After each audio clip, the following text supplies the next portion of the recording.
ठाकुर जी डंके की चोट पर कहते हैं, नमे भक्ता प्रणश्यति, मैं अपने भक्त का पतन नहीं होने देता, नहीं होने देता, नहीं होने देता। इसका सबसे बड़ा प्रमाण महाप्रभु जगन्नाथ, आपके परम भक्त हुए श्री बलराम दास जी। पंच सखा जो जगन्नाथ जी के प्रसिद्ध हैं, उनमें से एक सखा हुए श्री बलराम दास। बहुत ध्यान से सुनना। बलराम दास जी के चरित्र में आता है कि वो इतना अच्छा गाते थे, महाप्रभु जगन्नाथ जी के सन्मुख बैठ करके गाते थे, महाप्रभु जी उनके साथ खेलते थे। लेकिन एक बार एक बहुत सुंदर नर्तकी मंदिर में आई और वो महाप्रभु जी के सामने नृत्य करने लगे। सब लोग इधर देखो, इधर देखो, इधर देखो, पीछे वाले भी इधर देखो, कोई आवे जावे तब भी आप इधर ही देखते रहो। तो श्री बलराम दास जी का चरित्र आता है कि बलराम दास जी बहुत अच्छा गाते थे। अच्छा, एक बात आपको माननी पड़ेगी, जैसे नाम जप से ठाकुर जी मिलते हैं, यज्ञ अनुष्ठान से ठाकुर जी मिलते हैं, सुंदर स्वभाव बनाने से ठाकुर जी मिलते हैं, विचारधारा पवित्र रखने से ठाकुर जी मिलते हैं, ठाकुर जी की सेवा करने से, नैवेद्य पधराने से, अष्टयाम सेवा करने से, श्रृंगार आदि का क्रम करने से ठाकुर जी मिलते हैं, वैसे ही अगर किसी के पास में गायन की कला है, गाना जानता है, अच्छा कंठ यदि उसके पास है, और यदि वो उस कंठ से लोक रंजन ना करे, दुनिया को ना रिझाए, और अपने कंठ से यदि ठाकुर जी की सेवा करे, तो उससे भी ठाकुर जी रीझ जाते हैं, मिल जाते हैं ठाकुर जी। कुछ ना करे, केवल दिन रात ठाकुर जी को गा गा करके सुनाता रहे। दिन में उठावे तो गा करके, रात्रि सुलावे तो गा करके, पवावे तो ठाकुर गा करके, बस उसका कंठ कभी संसार के रंजन में ना लगे, तो उसके कंठ से ठाकुर जी रीझ जाते हैं और उसको मिल जाते हैं। और कई जगह तो ऐसा भी आचार्य लोग कहते हैं कि बाकी साधन करने वालों से पहले उसको मिल जाएंगे जो गा करके ठाकुर जी को रिझावे। कोई गावे,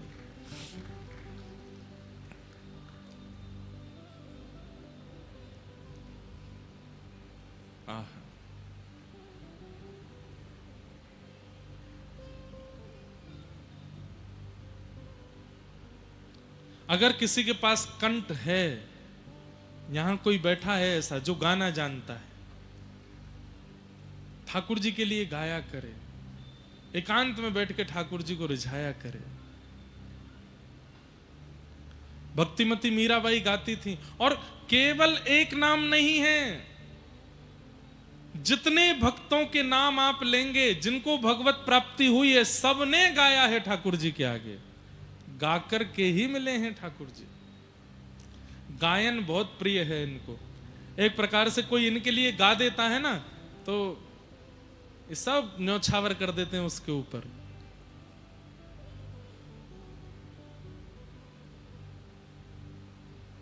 गीत गोविंद के रहस्य में कथा आती है कि जगन्नाथपुरी में एक माली की बेटी, उसको गीत गोविंद याद हो गया था, और वो बैगन के बगीचे में जाकर के गीत गोविंद गाती थी। तो महाप्रभु जगन्नाथ जी मंदिर छोड़ करके सुनने के लिए आते थे और उसके पीछे पीछे घूमते रहते थे। एक दिन महाप्रभु जी लौट करके जब मंदिर आए, कपाट खुले तो सारे वस्त्र फटे हुए थे, और कहीं कहीं कुछ मट्टी लगी थी, कहीं कांटे लगे थे। तो पुजारियों ने पूछा, ये कैसे हुआ?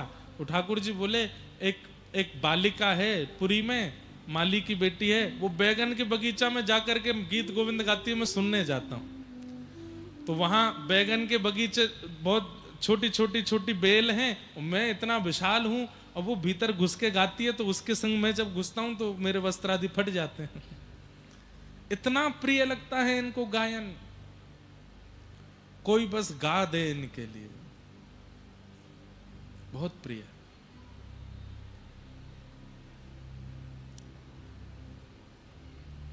तो बलराम दास जी पद गाते थे। तभी एक बहुत सुंदर नर्तकी आई और उस नर्तकी के ओर जब बलराम दास जी ने देखा, अब सोचिए भगवान के सखा हैं, भगवान के दास हैं, भगवान इनके साथ खेलते हैं, लेकिन फिर भी किसी और को देख करके उसके प्रति मन आ गया और उस नर्तकी का भी इन पर मन आ गया, दोनों का एक दूसरे पर मन आ गया, आपस में मिलने जुलने लगे, बातचीत होने लगी। पूरे जगन्नाथपुरी में हवा की तरह बात फैल गई कि बलराम दास नाम का भगवान का भक्त वो तो अपनी स्थिति से बर्बाद हो गया, अब तो वो किसी नर्तकी से मिलने जाता है, उसी के पास रहता है।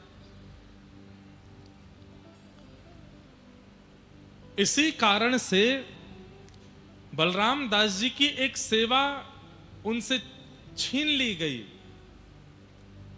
रथ यात्रा जब महाप्रभु जी की होती थी तो रथ के सामने सबसे पहला पद गायन बलराम दास जी करते थे। बलराम दास जी भी इतने मुक्त हो गए थे, इतने ज्यादा उसमें युक्त हो गए थे उस नर्तकी में कि अब मंदिर भी नहीं जाते कई कई दिनों तक, बस उसी के पास बैठे रहते हैं, उसी से बातें करते रहते हैं। रथ यात्रा का दिन था, रात भर उसी के पास थे। सुबह उठते ही आपने मन में विचार किया, आज तो रथ यात्रा है, आज तो महाप्रभु जगन्नाथ रथ में विराजमान होकर के गुंडीचा जाएंगे और मैं रथ के सामने बैठ करके सेवा करूंगा, लेकिन मैं कहां पड़ा हूं? ये संसार के विषय के चक्कर में मैं महाप्रभु जी को भूल गया, कितने दिनों से उनके पास नहीं गया। दौड़ करके गए तो पंडा पुजारियों ने इनको रोक दिया, बोले अब तुम अपवित्र हो, तुम्हारे किससे पूरी जगन्नाथपुरी को पता है कहां जाते हो, क्या करते हो, नहीं आओगे तुम ठाकुर जी के सामने।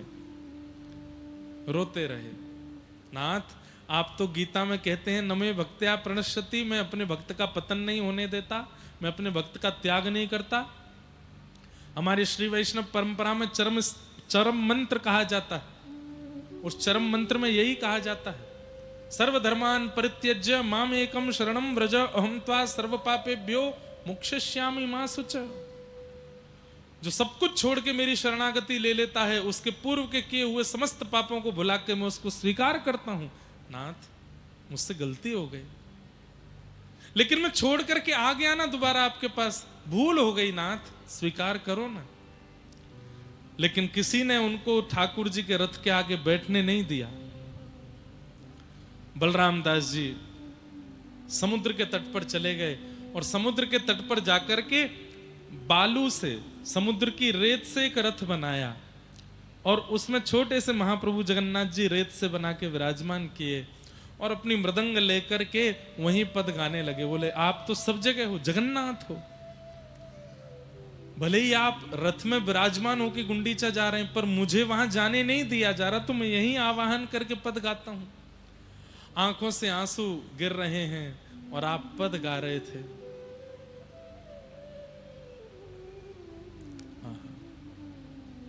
ठाकुर जी के सामने जब भाव से पद गाने लगे तो कहते हैं महाप्रभु जगन्नाथ जी का रथ रुक गया। सबने पूछा भगवान क्या बात है, आज रथ आगे नहीं बढ़ेगा क्या? सबने प्रार्थनाएं की। तब महाप्रभु जगन्नाथ जी बोले मेरी रथ यात्रा इस वक्त कहीं और हो रही है। बोले हैं ऐसा कैसे हो सकता है, कहां हो रही है? बोले समुद्र तट पर बलराम दास मेरा रथ यात्रा कर रहे हैं, मैं वहीं उसका पद सुन रहा हूं, इसलिए जहां मैं हूं रथ यात्रा वहीं हो रही है। यदि यहां से रथ आगे बढ़ाना चाहते हो तो बलराम दास को लेके आओ। सबने ठुकरा दिया, सबने निंदा की जिस बलराम दास की। ठाकुर जी ने उनको फिर बुलाया और बलराम दास जी सन्मुख आए और आकर के कहा अब छोड़ के नहीं जाना हमको, चलो गाओ पद। और जैसे ही पद गाया ठाकुर जी का रथ फिर आगे बढ़ने लगा। नमे भक्त्या प्रणश्यति, मैं अपने भक्त का कभी त्याग नहीं करता, कभी पतन नहीं होने देता, सदैव स्वीकार करता हूं उसको। इसका सबसे बड़ा प्रमाण तो जगन्नाथ जी। हमारा पतन हो भी रहा होता है तो भी ठाकुर जी हमको स्वीकार कर लेते हैं, बस हम दोबारा चले जाएं उनके पास। कान पकड़ लिया करो, गलती हो गई अब नहीं करूंगा। ठाकुर जी इतने दयालु हैं, तुरंत स्वीकार कर लेते हैं, कोई बात नहीं। नमे भक्त्या प्रणश्यति, इसलिए इस भक्ति के पथ पर, इस भागवत के पथ पर चलने लगो, कभी गिरोगे नहीं। और कभी गिर भी गए, गिरना मतलब पतन, यदि हो भी गया ठाकुर जी फिर उठा लेंगे। बस हां, कोई महापाप मत करना। महापाप क्या है? भक्ति का चोला पहन के, वैष्णव का चोला पहनकर, व्यास का चोला पहनकर, संत साधु महात्मा का चोला पहनकर किसी व्यक्ति के साथ दुर्व्यवहार, स्त्रियों के साथ दुर्व्यवहार, बच्चों के साथ दुर्व्यवहार, और ये सब महापाप की श्रेणियां, मांस भक्षण आदि, वैष्णव बनने के बाद ये सब मत करना, नहीं तो ठाकुर जी कभी स्वीकार नहीं। रावण का आज तक दहन होता है दशहरा मैदान में, क्यों?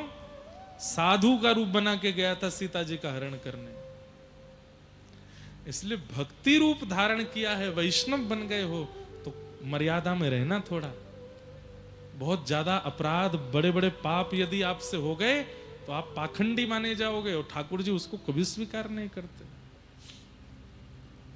छोटी मोटी गलतियां हो जाती हैं, ठाकुर जी स्वीकार कर लेते हैं और सुधार देते हैं। परीक्षित जी महाराज बैठे हैं, सुखदेव जी महाराज उन्हें कथा सुनाते हैं। वरीयाने शते प्रश्न कृतो लोक हितम नृप, आत्मविद सम्मतः पुंसाम श्रोतव्या दिशु यप्परः। तुमने जो प्रश्न किया वो उचित है, पर 7 दिन में मुक्ति की कामना मत करो। ये तुम्हारे जीवन के 7 दिन बचे, बहुत ध्यान से सुनिए सब लोग। तुम्हारे जीवन के 7 दिन बचे हैं,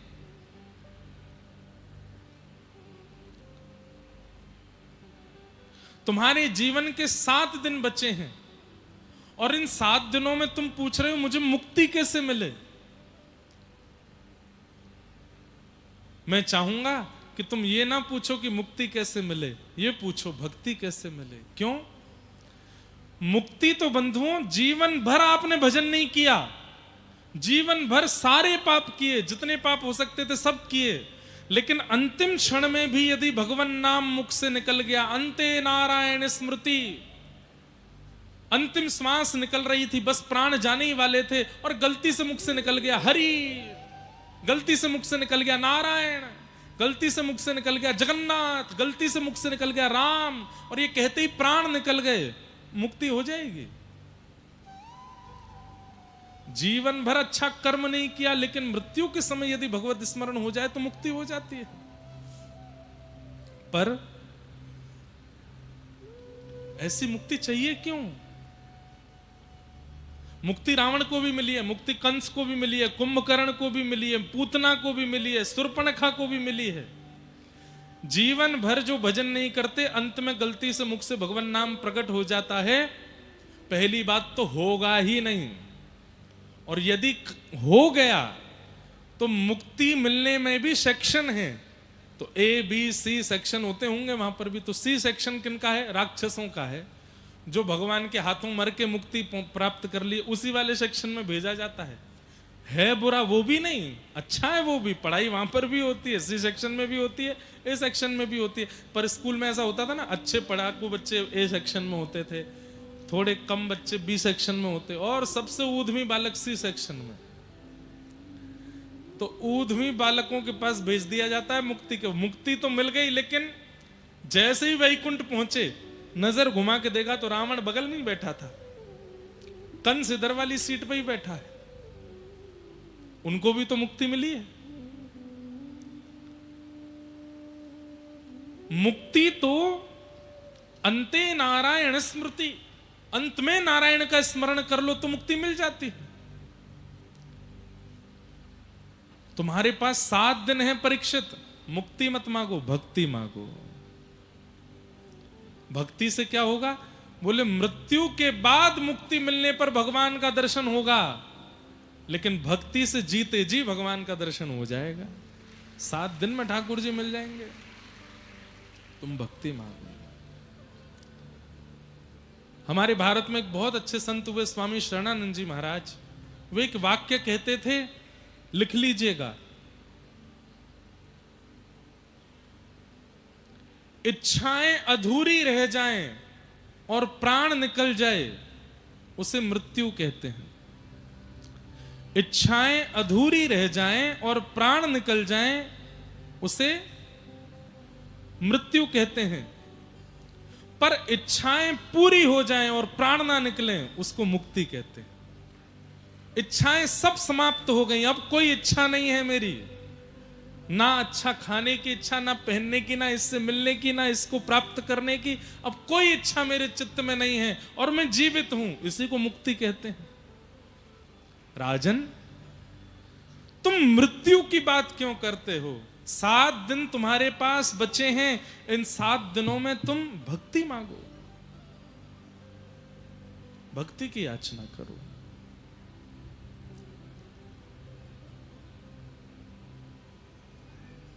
एक बात कहूं बंधुओं, जो अंते नारायण स्मृति वाली बात थी कि अंत में नारायण का स्मरण, यह सबसे कठिन है संसार में।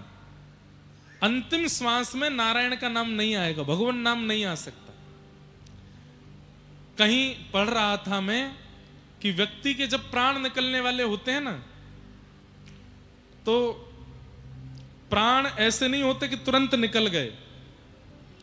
कहते हैं कि प्राण निकलते समय भी 5-6 मिनट लगते हैं व्यक्ति को प्राण त्यागने में, और उन 5-7 मिनटों में उसको जन्म से लेकर के अब तक पूरा जीवन दिखाई दे जाता है।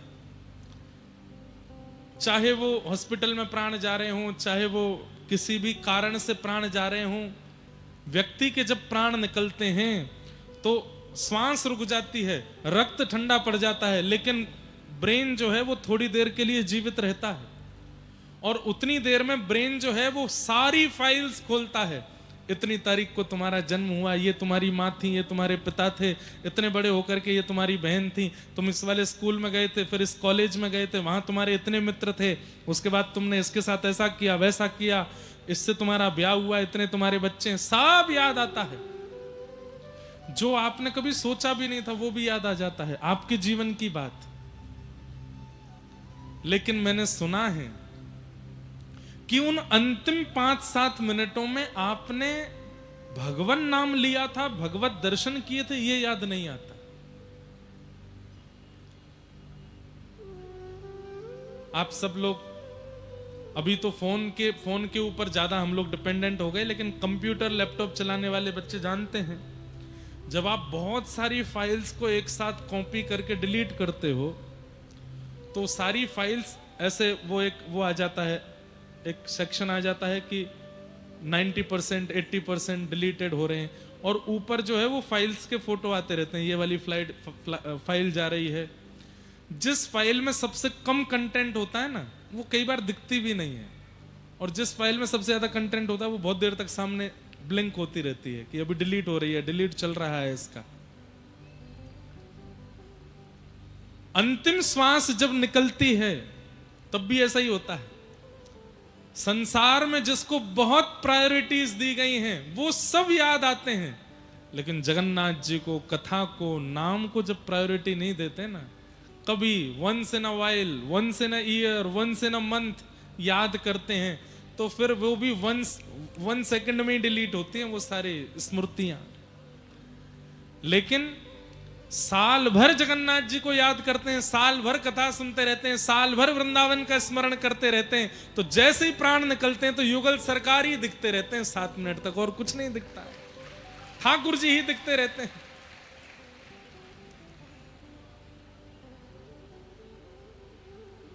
पीतांबरी कसी हो, मुखड़े पे एक हंसी हो, छवि मन में ये बसी हो, जब प्राण तन से निकले, इतना तो कहना स्वामी, जब प्राण तन से निकले, गोविंद नाम लेकर, जब प्राण तन से निकले। बंधुओं, एक बात मन में आ रही है, बोल देता हूं। हमारे जन्म का उद्देश्य क्या है? अपनी मृत्यु को सफल बनाना। अपनी मृत्यु को सफल, फ्लाइट में इसलिए बैठे हैं ताकि डेस्टिनेशन पे पहुंच सकें। ये शरीर रूपी फ्लाइट है, इसमें हमारी आत्मा बैठ गई है, अभी हम उड़ान ही भर रहे हैं। कभी फ्लाइट में टर्बुलेंस भी आता है, कभी ऊपर जाती है, कभी नीचे आती है, कभी 35,000 फीट पे चलती है, कभी 12,000 पे आ जाती है। ये लाइफ ही हमारा शरीर प्लेन है और लाइफ आकाश है।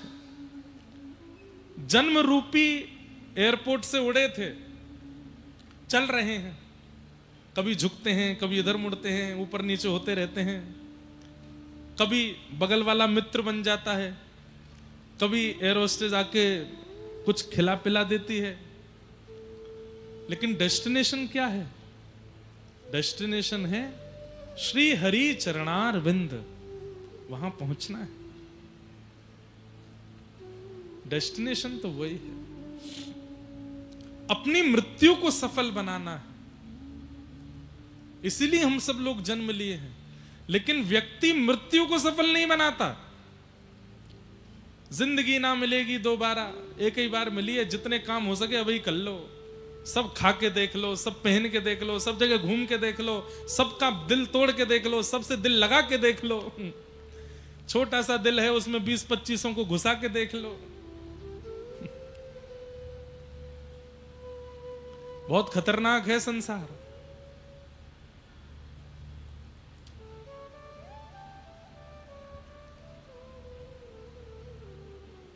हम आज को जीकर, ऐसा कहा जाता आज में जियो, आज में जियो। अरे ठीक है, आज में जियो, पर चिंता करते रहो, मृत्यु कभी भी आ सकती है। वो सफल होनी चाहिए, वो अच्छी होनी चाहिए। मृत्यु सफल नहीं हुई तो पूरा जीवन व्यर्थ हो जाएगा। अंत खराब तो सब खराब, और अंत भला तो सब भला। अंत मृत्यु ही है, और वो सफल कैसे बनेगी? हरेर नाम हरेर नाम हरेर नामैव केवलम कलौ नास्त्यैव नास्त्यैव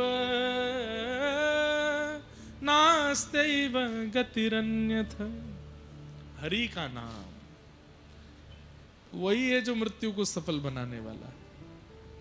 खूब हरि नाम जपो। मैया तेरे पांव पड़ूं एक बार हरि बोल, मैया तेरे। श्री नित्यानंद महाप्रभु, चैतन्य महाप्रभु, नित्यानंद महाप्रभु द्वार द्वार जाते हैं इसी बंगाल उड़ीसा में। उस समय पर कोई हरि बोल, कोई भजन नहीं करता था। जगन्नाथ महाप्रभु के अति प्रिय और श्री कृष्ण राधा तनु श्री चैतन्य महाप्रभु ने आज्ञा की है, सबसे हरि नाम बुलवाना है। तो श्री नित्यानंद महाप्रभु हर घर पर जाते हैं और द्वार खटखटाते हैं। द्वार का व्यक्ति जब निकल करके आता है तो उससे कहते हैं, एक बार हरि बोल दीजिए ना। घर का व्यक्ति बोलता हरि बोल। अच्छा, घर में कितने लोग हैं, सबको बुलाइए ना, सब एक एक बार हरि बोल दो। सब बोलते हरि बोल हरि बोल हरि बोल। अरे कहां तक कहें, नित्यानंद महाप्रभु जाते, अपने साथ कुछ सेवकों को लेके जाते और जाकर के अपने हाथ आगे करते, बोले भिक्षा दे दीजिए। घर का व्यक्ति दाल चावल रोटी लेके आता तो हाथ पीछे करते, ना नाम की भिक्षा चाहिए, सब हरि बोल दीजिए। सब हरि बोलते थे, बोले एक बार और बोल दीजिए, एक बार और बोल दीजिए। आहा, लेकिन बंगाल उड़ीसा के कई नकचड़े लोग, हम क्यों बोले? हम तो नहीं बोलेंगे। घर के काम तुम करोगे क्या? पूरे दिन भजन करेंगे तो ये सब्जी कौन काटेगा, रोटी कौन बनाएगा? तो नित्यानंद महाप्रभु कहते, मैं सब्जी काट दूंगा, मैं रोटी बना दूंगा, आप हरि बोलो, आप भजन कीजिए, मैं बस सब काम करूंगा। तब महाप्रभु जी गली गली घूम करके सबके सामने जाके कहते, ओ मैया तेरे पांव पड़ूं एक बार हरि बोल, मैया तेरे मेरे भैया तेरे पांव पड़ूं एक बार हरि ऐसे नहीं, अपने बगल वाले के पैर छू के बोलो, एक बार हरि बोल मैया तेरे पाँव पड़ूं। शर्माओ नहीं, बगल वाले के पैर छुओ, बोले एक बार हरि बोल बोल दीजिए। मैं द्वार द्वार जाऊंगो हरि हरि हरि बोल,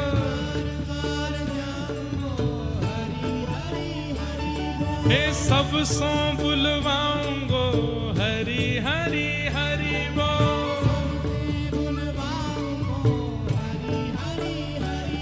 हे द्वारे द्वारे गाऊंगो हरि हरि हरि बोल,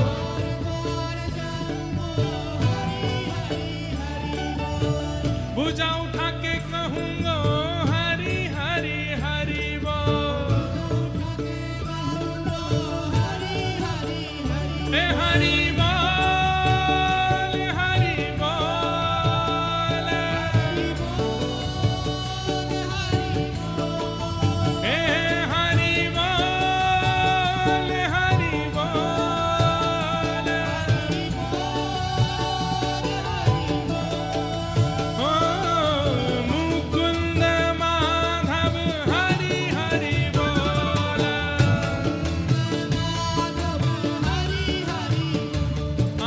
मुकुंद माधव हरि हरि बोल,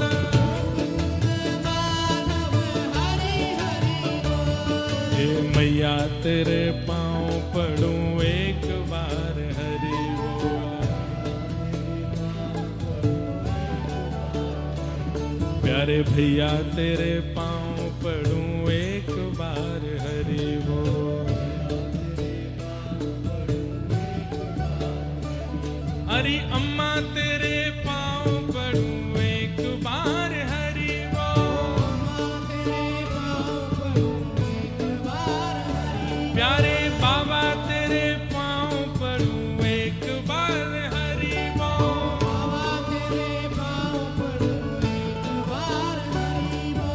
एक बार हरि बोल बार बार हरि बोल, यम द्वार नहीं जावेगो तू एक बार हरि बोल, हो यम द्वार नहीं जावेगो तू एक बार हरि बोल, अरे मैया तेरे पाँव पड़ूं एक बार हरि बोल,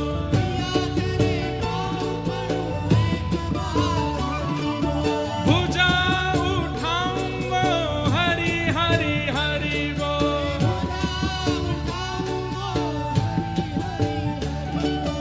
हरि मन भाऊंगो हरि हरि हरि बोल, हे हरि मन भाऊंगो हरि हरि हरि बोल,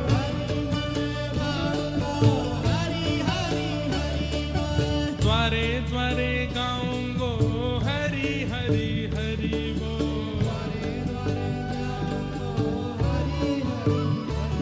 मैं सब सो बुलवाऊंगो हरि हरि हरि बोल,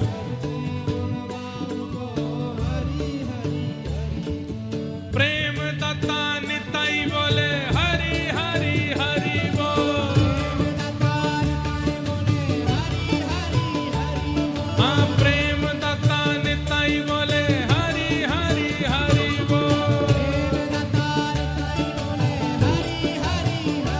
हरि बोल हरि बोल,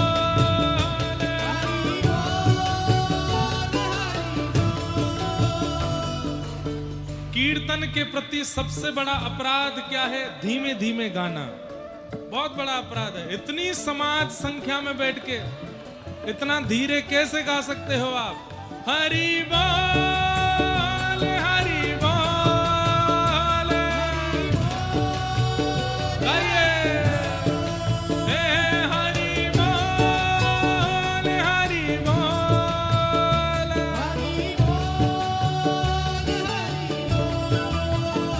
हे मुकुंद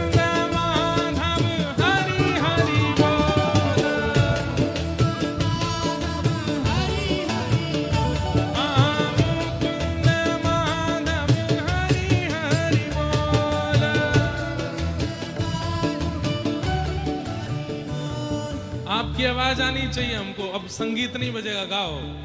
हे हरि बोल, हरि बोल।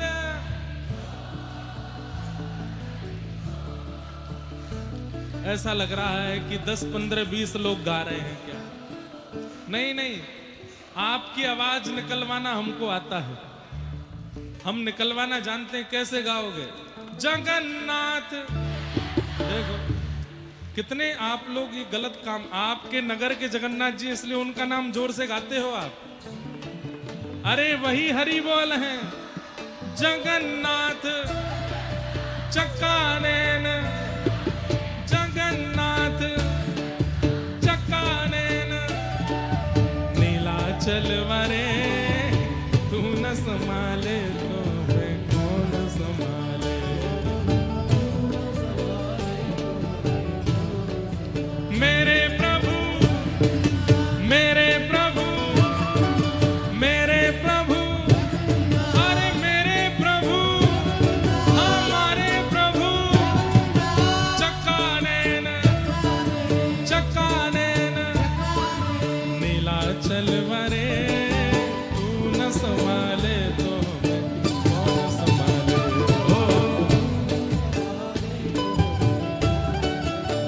हे हरि बोल, हरि बोल, हरि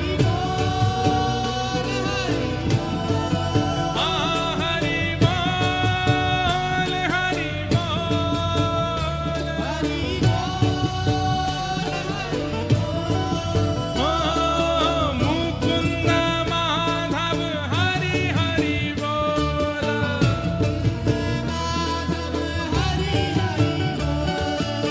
मेरी ये नैया है अब तो तेरे हवाले। हम 30 तारीख तक हम यहीं रहने वाले हैं, 26 तक यहाँ हैं, 30 तक पुरी में हैं। रोज गाएंगे जब तक जगन्नाथ जी के क्षेत्र में है, रोज गाएंगे। मेरी ये नैया है अब तो तेरे हवाले।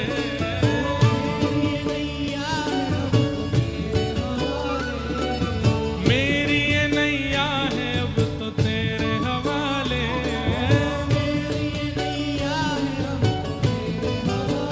ओ हमें तू न संभाले तो हमें कौन संभाले।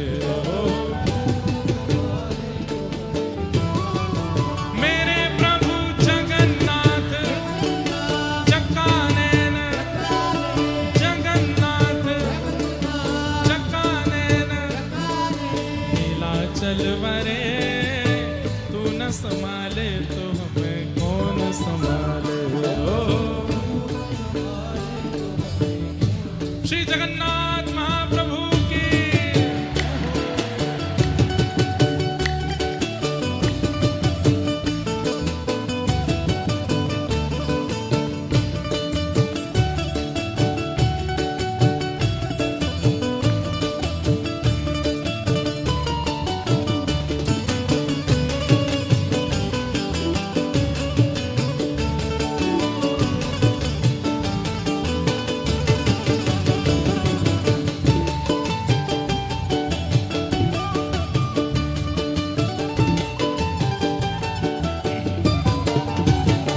हे महाप्रसाद हरि भोग लगावे।